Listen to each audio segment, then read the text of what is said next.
नमस्कार, स्वागत है आपका न्यूज 69 में। मैं हूं आपके साथ अंकिता और बढ़ते हैं इस वक्त की बड़ी खबर की ओर। भोपाल के यूनियन कार्बाइड में हुए गैस लीक कांड के 40 साल बाद जहरीले कचरे को निष्पादन के लिए पीतमपुर भेजा गया है। जहरीले कचरा भेजे जाने के बाद मुख्यमंत्री डॉक्टर मोहन यादव ने यूनियन कार्बाइड के कचरे के निष्पादन पर प्रेस कॉन्फ्रेंस कर विस्तृत जानकारी दी। सीएम ने कहा कि सरकार ने संवेदनशीलता के साथ निर्णय लेकर भोपाल से 358 टन जहरीले कचरे को हटाया है। सीएम ने कहा कि 40 साल से उस कचरे के साथ भोपाल में रहते आए हैं, अब कोई आशंका नहीं होनी चाहिए। कचरे का गहन परीक्षण किया गया था, उसके बाद ही उसे पीतमपुर भेजा गया है। सीएम ने कहा कि घटना को 40 साल हो चुके हैं। वहीं सीएम ने कहा कि वैज्ञानिकों के अनुसार इस तरह की रासायनिक का प्रभाव 25 साल में खत्म हो जाता है। इसको तो 40 साल हो गए हैं, इसलिए किसी को डरने की जरूरत नहीं है, क्योंकि जब इस कचरे के निस्तारीकरण का निर्णय लिया है तो कई एजेंसियों के सर्वे के बाद लिया गया है। मुख्यमंत्री ने कहा कि इस कचरे को हम पीतमपुर में जलाने जा रहे हैं, उसको पहले भी ड्राई रन कर चुके हैं, जिसकी रिपोर्ट सुप्रीम कोर्ट में जमा की थी। उसी रिपोर्ट के आधार पर सुप्रीम कोर्ट ने इस कचरे को नष्ट करने के निर्देश हमें दिए थे, जिसमें साफ कर दिया था इस कचरे के जलने से पर्यावरण पर कोई प्रभाव नहीं पड़ेगा। इस मौके पर सीएम ने कांग्रेस पर निशाना साधते हुए कहा कि कांग्रेस सरकार के कारण भोपाल गैस कांड हुआ था। कांग्रेसी पीतमपुर में विरोध कर रहे हैं, लेकिन कांग्रेस वाले भोपाल आकर कुछ नहीं बोलते हैं। उस दिन उस रात में भी यहाँ विद्यार्थी परिषद की बैठक में हिंदी ग्रंथ अकादमी के डायरेक्टर अशोक कड़ेल जी और हमारी परिषद की पूरी टीम संयोग से उस दिन भोपाल में ही थी। रात के समय गैस लीक होने में हम एमएलए रेस्ट हाउस थे। बाद में उस घटना का मैं जब भी याद करता हूँ तो सिहरन आ जाती है। लेकिन दूसरे दिन, तीसरे दिन, 2 दिन तक पूरा भोपाल का जो दृश्य बना वो वाकई बहुत दर्दनाक था। फिर घटना के 20 साल बाद तक भी निष्ठुरता की सीमा तोड़ते हुए तत्कालीन शासन व्यवस्था ने न तो उसको चलने से रोका, न इसके भविष्य का परिणाम से उनको कोई असर हुआ। ये एक संयोग है कि जिस प्रकार के सारे निर्णय करने में हमारी सरकार ने पूरी संवेदनशीलता के साथ प्रदेश की जनता के हित में किसी प्रकार की कोई भी निर्णय की अपेक्षा हो तो निर्णय त्वरित गति से करते हुए आगे बढ़ने का निर्णय किया। माननीय उच्चतम न्यायालय, उच्च न्यायालय, सभी प्रकार के विभागों के अलग अलग परामर्श, सभी प्रकार के सुझावों के बलबूते पर हमने भोपाल से लगभग 358 टन यूनियन कार्बाइड का कचरा, जिसमें 60% से ज़्यादा स्थानीय मिट्टी है, लगभग 40% सेवन नेफ्थॉल और अन्य प्रकार के केमिकल से जुड़े अपशिष्ट है। सेवन नेफ्थॉल रेसिड्यूस मूलतः मिथाइल आइसोसाइनाइड और कीटनाशकों को बनाने में सह उत्पाद की भूमिका में रहता है और इसका जहरीलापन भी वैज्ञानिकों के शब्दों में 25 साल में लगभग पूरा हो जाता है। ये उल्लेखनीय बात है कि घटना को 40 साल हो चुके हैं।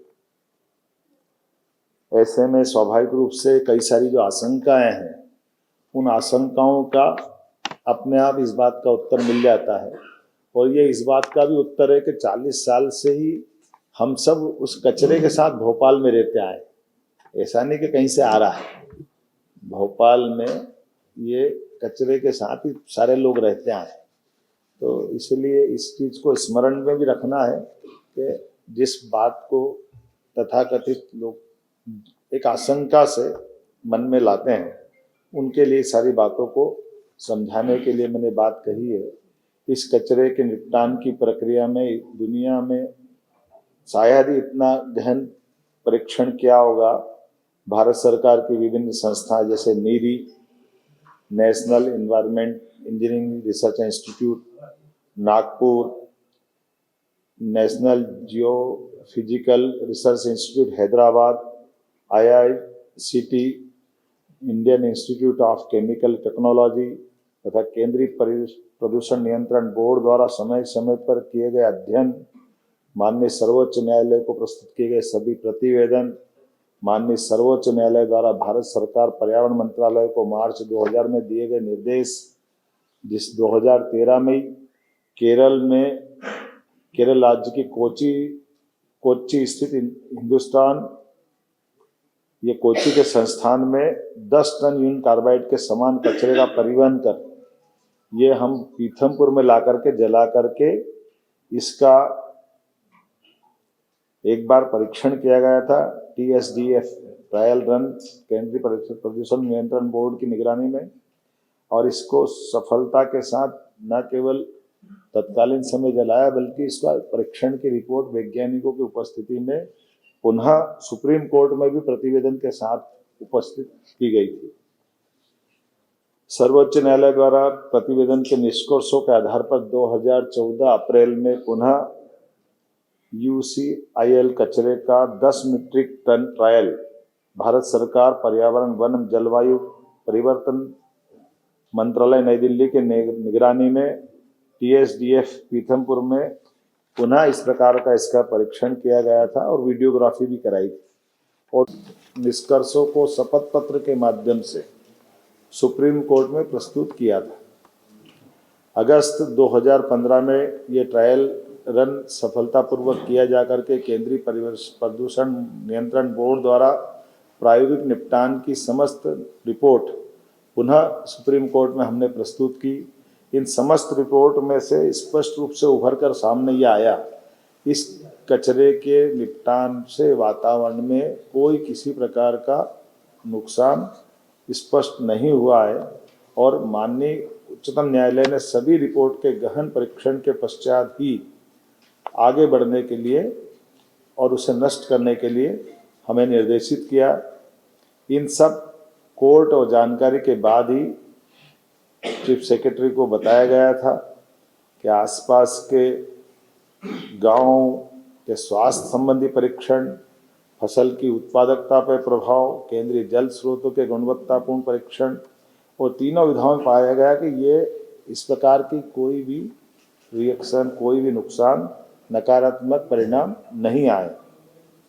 और इसीलिए इस कचरे निपटान की सारी प्रक्रिया में शासन ने हमारी अपनी गंभीरता रखते हुए इस तरह से बढ़ने का प्रयास किया कि सालों पुरानी एक परेशानी, इस परेशानी से निपटने के लिए योग्य मार्गदर्शन वैज्ञानिकों की उपस्थिति में क्रमशः इस दिशा में ठोस कदम उठाया जाए और सभी प्रकार की टीमें जैसे केंद्रीय प्रदूषण नियंत्रण बोर्ड, मध्य प्रदेश प्रदूषण नियंत्रण बोर्ड और अन्य लोगों की उपस्थिति में इस प्रकार से इस कचरे का निपटान किया जाए। और हमने इसी आधार पर कल अपने यहाँ से भोपाल से ये कचरे को योग्य जगह पहुँचाया भी है और मुझे इस बात का संतोष है कि अभी तक की हमारी सारी गतिविधियों में जो हमने निर्णय किया था वो शांतिपूर्वक रहा। पूरा प्रदेश का कहीं भी किसी प्रकार की कष्ट हो जाए ये हमारे सबके लिए विषय रहता है। इसीलिए हमने हमारे यहाँ के बाद दोपहर में हमारा प्रयास भी है कि हम सभी लोगों को विश्वास में लेके चलें, सभी लोगों को सारी जानकारी पारदर्शिता के साथ सामने रखें और इस मुद्दे का राजनीतिकरण न होने दें, क्योंकि ये जो केवल तात्कालिक रूप से लोग राजनीतिकरण करते हैं, लेकिन लंबे समय तक हमको अगर आगे बढ़ना तो गंभीरता के साथ बढ़ना और सभी जनप्रतिनिधियों को भी विश्वास में लें। इसलिए हमने प्रभारी मंत्री श्रीमान कैलाश विजयवर्गीय जी को कहा है कि वो धार में दोपहर में बैठक लेकर के 3 बजे इसके विस्तार से अपनी वहाँ के प्रतिनिधियों को भी विश्वास में लेकर के अपनी बात कहे और कुल मिलाकर के ये जो प्रक्रिया प्रारंभ होगी इस प्रक्रिया को पूरी एक तरह से पारदर्शिता के साथ समय सीमा में इसके संबंध में धीरे धीरे इसका एक तरह से संकट का या जो एक अपनी एक टारगेट है उस टारगेट पे लक्ष्य की प्राप्ति करेगा। इस खबर पर आपकी क्या है राय, हमें कमेंट सेक्शन में जरूर बताएं। तब तक के लिए धन्यवाद।